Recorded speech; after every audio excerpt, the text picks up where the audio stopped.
एक छोटे से गांव में रहमत नामी एक मेहनती किसान रहता था। उसके पास न ट्रैक्टर था, न अच्छे बीज, बस हाथों की मेहनत और दिल में उम्मीद। हर सुबह सूरज निकलते ही वो अपने खशक खेत में पहुंच जाता, मट्टी को हिलाता, बीज बोता। मगर पानी की कमी और खशक साली ने उसे थका दिया था। वो थक कर बैठ जाता, मगर हार न मानता। एक दिन उसके पड़ोस में राशिद आया। राशिद अमीर था। उसके पास जदीद ट्रैक्टर था, बड़े खेत थे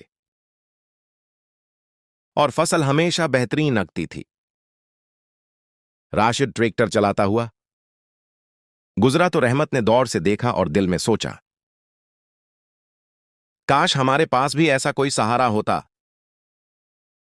रहमत ने हिम्मत की और राशिद के पास जाकर बात की। राशिद भाई, अगर एक दिन के लिए ट्रैक्टर दे दो तो।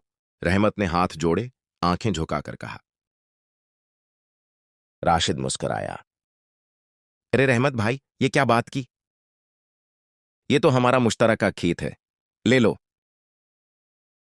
जितना चाहे इस्तेमाल करो। रहमत ने पहली बार ट्रैक्टर चलाया। हाथ कांप रहे थे। दिल में थोड़ा डर था, मगर जोश भी था। जैसे ही ट्रैक्टर ने मिट्टी हिलाई, खशक जमीन नर्म हुई, बीज साफ सफाई से बोए गए। रहमत की आंखें खुशी से चमक उठीं। फिर पानी पहुंचा। फसल तेजी से अगने लगी, सब्ज पत्ते निकले, फिर सुनहरी बालियां बन गईं। रहमत हर रोज खेत में जाता और फसल को देखकर मुस्कुराता। आखिरकार फसल काटने का वक्त आया। रहमत ने हाथों में सुनहरी बालियां पकड़े और फख्र से देखा। उसकी मेहनत रंग ला रही थी। गांव वाले सब हैरान रह गए। बच्चे खुशी से दौड़ते, औरतें तालियां बजाते, बूढ़े मुस्कुराते। पूरा गांव जश्न मनाने लगा।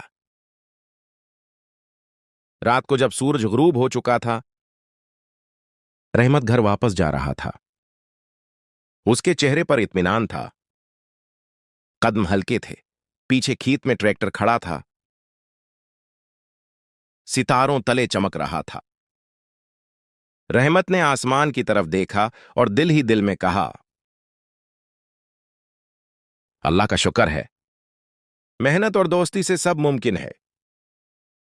और गांव रात के सुकून में सो गया, मगर हर दिल में एक नई उम्मीद जाग रही थी।